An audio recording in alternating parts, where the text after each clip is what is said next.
ಕಾಂಗ್ರೆಸ್ ಸರ್ಕಾರಕ್ಕೆ ತಗುಲುತ್ತಾ ರಾಜೀನಾಮೆಯ ಆಘಾತ. ಶಾಸಕರ ಅಸಮಾಧಾನ ಸರ್ಕಾರಕ್ಕೆ ಡ್ಯಾಮೇಜ್ ಆಗುತ್ತಾ? ಸಂಪುಟ ವಿಸ್ತರಣೆ ಬೆನ್ನಲ್ಲೇ ಸಾಮೂಹಿಕ ರಾಜೀನಾಮೆಯ ಪರ್ವ ಶುರುವಾಗುವ ಸಾಧ್ಯತೆಗಳು ಕಂಡು ಬರ್ತಾ ಇದೆ. ಅಸಮಾಧಾನಿತರ ಸಂಖ್ಯೆ ಹೆಚ್ಚಾಗ್ತಾಲೇ ಇದೆ. ಸಂಪುಟ ವಿಸ್ತರಣೆ ಬೆನ್ನಲ್ಲೇ ಸಾಮೂಹಿಕ ರಾಜೀನಾಮೆಯ ಪರ್ವ ಹೆಚ್ಚಾಗಬಹುದು. ಇಂಡಿ ಶಾಸಕರಿಗಾಗಲೇ ರಾಜೀನಾಮೆ ಕೊಟ್ಟಿದ್ದಾರೆ, ಅಧಿಕೃತವಾಗಿ ರಾಜೀನಾಮೆ ಕೊಟ್ಟುಬಿಟ್ಟಿದ್ದಾರೆ. ಈಗಾಗಲೇ 10ಕ್ಕೂ ಹೆಚ್ಚು ಕೈ ಶಾಸಕರು ಬಂಡಾಯ ಎದ್ದಿದ್ದಾರೆ.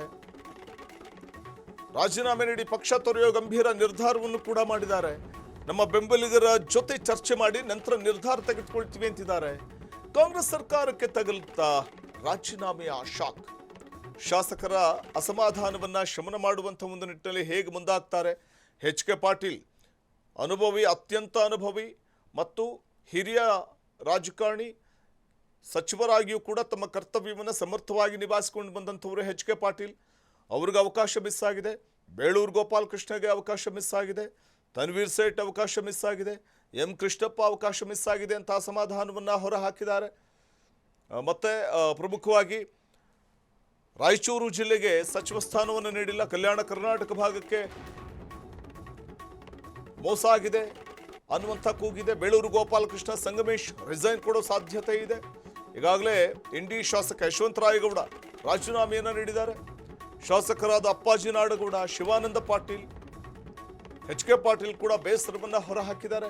ಅವರ ಮುಂದಿನ ನಡೆ ಕೂಡ ಕುತೂಹಲಕ್ಕೆ ಎಡೆ ಮಾಡಿಕೊಡ್ತಾ ಇದೆ. ಟಿ.ಬಿ. ಜಯಚಂದ್ರ, ಅಶೋಕ್ ಪಟ್ಟಣ್, ಮಹದೇವಪ್ಪ ಗರಂ ಆಗಿದ್ದಾರೆ. ಸಿಎಂ ಡಿ.ಕೆ.ಶಿ ವಿರುದ್ಧವೇ ಮುನ್ಸ್ಕೊಂಡಿದ್ದಾರೆ ನಾಯಕರು. ಇನ್ನು ಗವಿಯಪ್ಪ, ಆನೇಕಲ್ ಶಿವಣ್ಣ, ಶರತ್ ಬಚ್ಚೇಗೌಡ ಕೂಡ ಬೇಸರ ಹೊರಹಾಕಿದ್ದಾರೆ. ಶ್ರೀನಿವಾಸ್ ಮಾನೆ, ಬಸವರಾಜ್ ಶಿವಣ್ಣ ಅಸಮಾಧಾನವನ್ನ ಹೊರಹಾಕಿದ್ದಾರೆ. ಹೇಳಿಕೊಳ್ಳದ ನೋವಿನಲ್ಲಿ ಲಕ್ಷ್ಮೀ ಹೆಬ್ಬಾಳ್ಕರ್ ಮತ್ತು ನಯನ ಮೋಟಮ್ಮ ಇದ್ದಾರೆ. ದೊಡ್ಡ ಜಿಲ್ಲೆಗೆ ಅನ್ಯಾಯ ಅಂತ ಇದ್ದಾರೆ ಟಿ.ಬಿ. ಜಯಚಂದ್ರ. ಮತ್ತೊಂದು ಕಡೆ ಆರ್.ವಿ. ದೇಶಪಾಂಡೆ ಕೂಡ ಅಸಮಾಧಾನಿತರಾಗಿದ್ದಾರೆ. ಈ ಅಸಮಾಧಾನಿತರ ಮನವೊಲಿಸುತ್ತ ಹೈಕಮಾಂಡ್. ಇವತ್ತು ಹಲವು ಶಾಸಕರಿಂದ ರಾಜೀನಾಮೆಯ ಪರ್ವ ಜೋರಾಗುವ ಲಕ್ಷಣಗಳೇ ಕಾಣಿಸ್ತಾ ಇದೆ. ಸೊ ಹಾಗಾಗಿ ಇದಕ್ಕೆ ಮುನ್ನುಡಿ ಬರೆದಿರುವುದು, ಮೊದಲ ಹೆಜ್ಜೆ ಇಟ್ಟಿರುವುದು ಇಂಡಿಯಾ ಶಾಸಕ ಯಶವಂತರಾಯಗೌಡ. ಅಶೋಕ್ ಪಟ್ಟಣ್ ಪಾಪ ಸಚಿವ ಸ್ಥಾನಕ್ಕೋಸ್ಕರ ಅಲದಿದ್ದಷ್ಟೇ ಬಂತು ದೆಹಲಿ ಮತ್ತು ಬೆಂಗಳೂರಿಗೆ, ಅವ್ರಿಗೂ ಮಿಸ್ಸು. ಇನ್ನು ಬೇಳೂರು ಗೋಪಾಲಕೃಷ್ಣ ತಾವು ಕೂಡ ಸಚಿವ ಸ್ಥಾನಕ್ಕೋಸ್ಕರ ದೆಹಲಿ ನಾಯಕರನ್ನ ಭೇಟಿ ಮಾಡಿದ್ದುಂಟು, ಒತ್ತಡ ಹೇರಿದ್ದುಂಟು, ಅವ್ರಿಗೂ ಸಚಿವ ಸ್ಥಾನ ಮಿಸ್ ಆಗಿದೆ. ಇನ್ನು ಶರತ್ ಬಚ್ಚೇಗೌಡ, ಯುವ ಮುಖಗಳಲ್ಲಿ ಶರತ್ ಬಚ್ಚೇಗೌಡ ಅವರಿಗೆ ಆದ್ಯತೆ ಸಿಗಬಹುದೇನೋ. ಡಿ.ಕೆ. ಶಿವಕುಮಾರ್ ಅವರ ಜೊತೆ ಬಹಳ ಆಪ್ತರಾಗಿ ಗುರುತಿಸ್ಕೊಂಡಿರುವಂಥವರು ಶರತ್ ಬಚ್ಚೇಗೌಡ, ಅವ್ರಿಗೆ ಸಿಗಬಹುದು ಅಂತ ಹೇಳಲಾಗ್ತಿತ್ತು. ಆದರೆ ಶರತ್ ಬಚ್ಚೇಗೌಡಗೂ ಮಿಸ್ ಆಗಿದೆ ಸಚಿವ ಸ್ಥಾನ.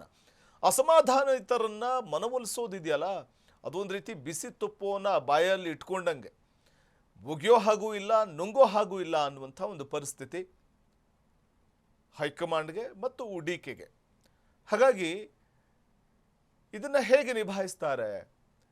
ಅಸಮಾಧಾನಿತರ ಬೇಗುದಿ ಹೆಚ್ಚಾಗ್ತಾ ಇದ್ದಂತೆ, ಭಿನ್ನಮತದ ಬೇಗುದಿ ಹೆಚ್ಚಾಗ್ತಿದ್ದ ಹಾಗೆ ಬಹುಶಃ ಇವತ್ತು ಒಂದಷ್ಟು ಬೆಳವಣಿಗೆಗಳಾಗಬಹುದು, ರಾಜೀನಾಮೆಯ ಪರ್ವವೇ ನಡಿಬಹುದು.